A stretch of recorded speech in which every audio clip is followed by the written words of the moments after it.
Is astrology a guide to aid us in mastering the universe? This is the Cosmic Community Podcast with Galactic Ambassador Stacey Dredd. I hope you're having a good day. This is Stacey Dredd, Galactic Ambassador in the Cosmic Community, where we discuss the week's planetary and lunar influences and talk about how we may be able to live within the cycles of the universe to create a more benevolent life for all. So thank you so much for making time and space in your day today to receive these messages. And now we are moving along into another month. August is super busy. And so I have a lot of things to talk about in the show today because I do get to drop in to a full August monthly breakdown after going through this week's events. And today is the full moon in Aquarius. So juicy. Full moons are so juicy. And that's actually a good word to just describe full moons in general because they are ruled and the moon is at that maximum capacity and ruled by that max capacity of moon energy. And moons, they control the waves, they control the water, and we're all so much water, and the earth is so much water that these full moons have a big effect on everything that has water in it. And this is a time of full expression. Full moons are about the maximum expression of the month, the culmination point that we have reached since the last new moon. So this full moon in Aquarius happens on the West Coast. I use all West Coast times here on the Pacific West Coast, but the full moon actually took place at 11:32 a.m. on August 1st. And this is not only a full moon, but this is a super moon. I'm sure you've heard, when things are a little extra special in astronomy and in astrology, it gets a little bit of a mainstream play and a mainstream mention. And these supermoons have gotten a mention. Also, the Perseid meteor showers, they take place every year in August. And that's another thing that's gotten mentioned just recently. A supermoon happens when the moon is the closest to the Earth in its orbit during a full moon. So planets don't actually make a perfect circle. It's not a circle. It's more like an egg shape in the orbit, right? So it actually gets longer and shorter at certain points in its orbit, and it's not a perfectly circular orbit. So during this supermoon time, we're having a full moon when the moon is at that max point, the closest to the Earth. So that's why they call it a supermoon, because it's even a little closer. You get bigger tides. You get bigger emotional energy that's represented by water in astrology. You just get bigger expression and bigger energy when we have a supermoon. And the full moon is in Aquarius, and Aquarius themes are pretty strong as they are on their own. They're themes about freedom and independence and individuality and the things that make us individuals and the things that separate us from others, not in a divisive way, but in that beautiful way of everybody has a unique thing to bring to the world that makes them a critical contributor to this planet. And so Aquarius energy represents that thing about you that makes you a critical contributor to your community, to your family, to groups of people, to organizations you belong to, whether that be, sports teams or church organizations or schools, classes full of people, boards of directors, groups of people that come together that are centralized around a common theme. That's what also something that Aquarius represents. Like-minded groups, finding each other together, banding together, and fighting for freedom, their independence, to be individuals and to have the things in their lives that they have that critical vibe to contribute. So, big full moon energy to enter August in on, the other event that's really taking place today that's sort of emphasizing the communication around this is that we have Mercury in an opposition to Saturn. And this could be almost a bit abrasive. Mercury is like ready to start slowing down and move into a retrograde fashion. So the mind is starting to slow down a little bit. And in an opposition, it's always like one point of view versus another point of view. So Saturn is directly across from this kind of like slowing down, ready to kind of turn back and focus on some things in the past and kind of go over some things that we've just been over. And Saturn is also retrograded, but represents themes around responsibility and things that we need to take accountability for, and setting boundaries and creating rule structure around them. So these are kind of like some interesting themes that are being brought in on the first day of August on our full moon in Aquarius. 4444444 on all my clocks here. This is Stacey Dredd, your galactic ambassador in the cosmic community, chatting this week's astrology. The next big sort of day comes up. The rest of this week is actually pretty quiet. And what I mean by quiet is that we don't have any major planetary aspects. We don't have planets making aspects to other planets. We do have lots of lunar activity. The moon is always active, obviously moves the fastest around. So there's lots of lunar activity this week, which means that we're going to be under the influence of maybe some of this watery, emotional kind of working through, processing some things until Saturday, August 6th. Then we have a square between the Sun and Jupiter. And I wanted to point this one out because the Sun and Jupiter, the Sun has basically year cycles with everything else. Every year the Sun comes around and makes contact with everything. And the Sun is in a square with Jupiter on August 6th. And this harkens back to the days of April 19th when the Sun and Jupiter actually had made a conjunction. And so I go back, in my little astrological planner here, and I look it up and I'm like, whoa, wait a second. That was a huge day, April 19th, the day that the Sun came into conjunction with Jupiter and started this 1-year cycle between the Sun and Jupiter. And so that was a day of a new moon in Aries. It was a total solar eclipse. Also, that was one of those rare hybrid annular total solar eclipses. We talked about that because it was like we were in a wormhole. It was at 29 degrees of Aries, and this provided an amazing opportunity to slip through a portal in a fated way. We have these opportunities to level up. And if we can, really tune in with that and try and be in harmony with these cycles, we want to continue to work with these.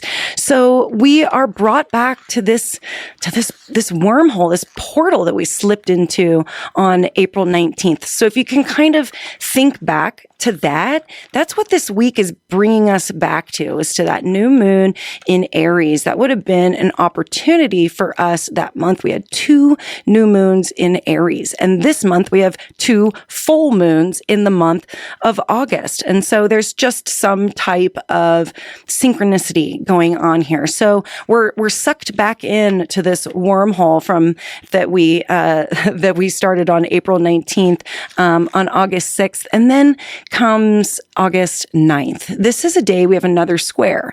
Square energy is tough. It's where we learn lessons. It's where we have challenges. It's where we kind of might be a little bit, I don't want to say like blindsided, but sort of taken back by something that might not have been in the plan. Let's just say that. Something out of the plan happens. And on August 9th, Venus is squaring Uranus. And this is another cycle that I needed to look back on because I remembered that Venus is in retrograde right now. Venus in retrograde, she's moving backwards. She has stationed and is now moving back from 28 degrees of Leo back to 10 degrees of Leo. And then she'll, start her forward movement and come back over these spots again. So she's making her second pass during this retrograde cycle with Uranus. And the first pass that she had in this square with Uranus was on July 2nd. So we don't have to think back as far as April 19th for that one, but think back July 2nd, things around that time that maybe had become challenging. That was something like, it was like, oh, this is like a lesson I'm going to learn, right? And now we're having this second pass on August 9th where we get a little more information to the story that is to the plot line that is thickening in this Venus retrograde. And she is really kind of left alone.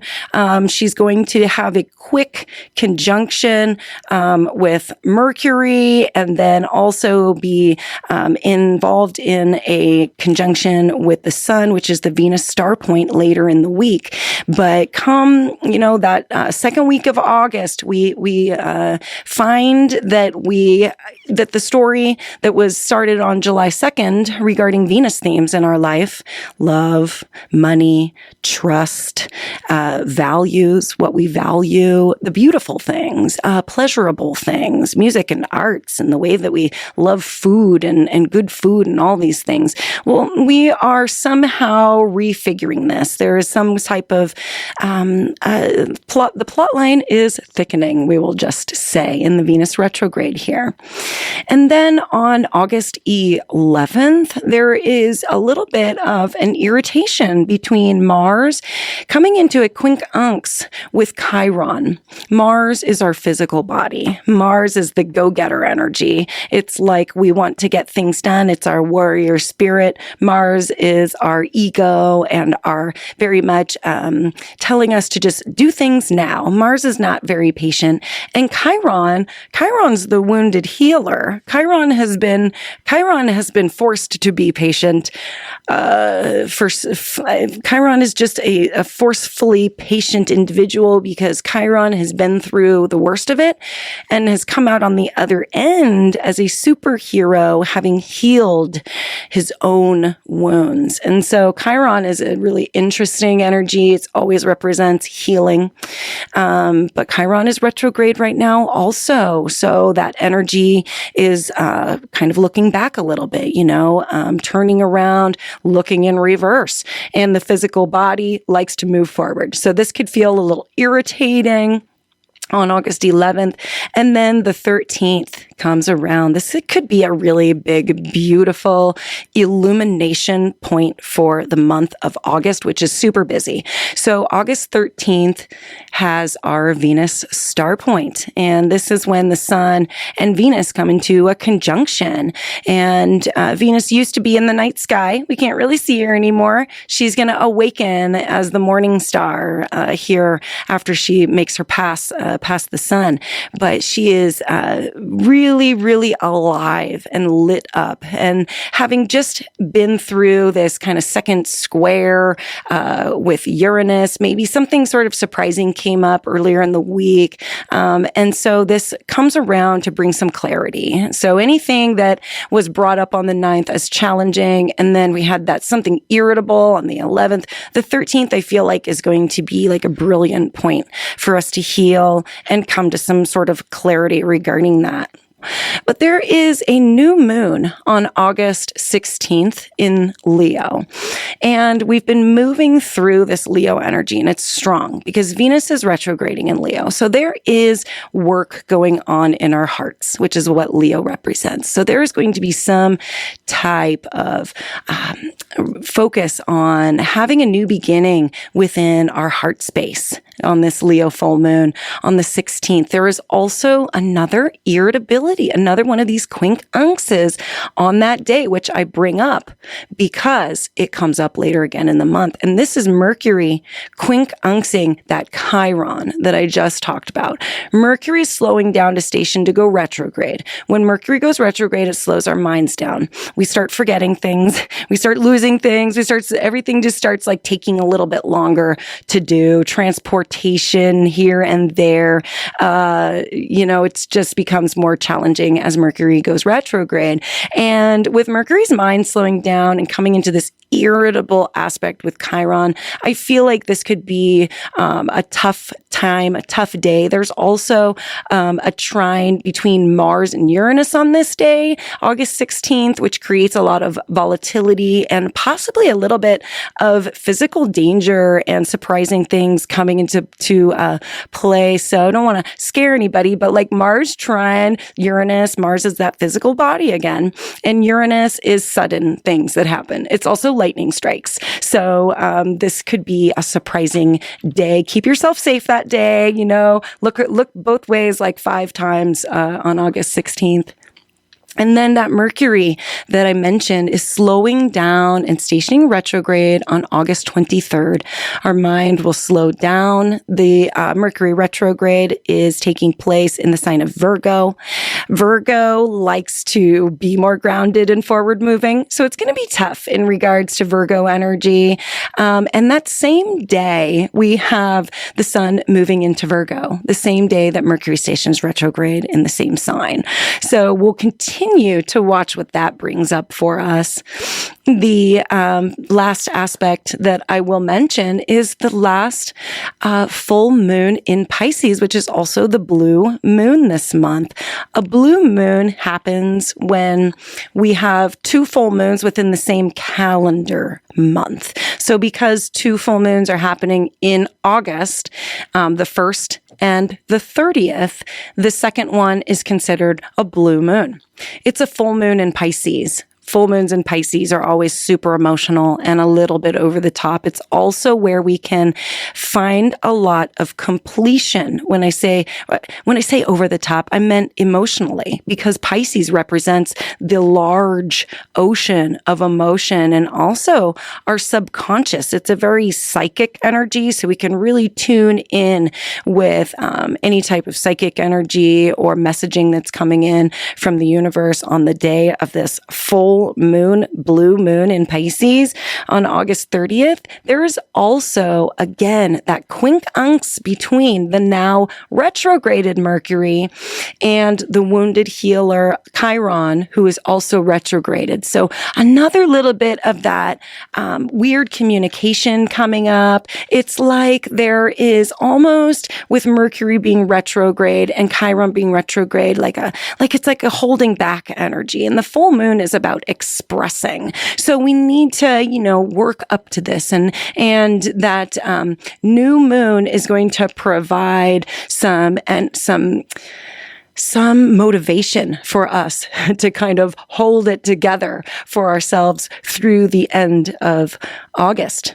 So I hope that was helpful, and I really appreciate you being interested in the astrology, and I just wish you such an amazing full moon, and I will talk to you later. Peace. Thank you for listening to the Cosmic Community Podcast. More can be found at kpov.org/thecosmiccommunity.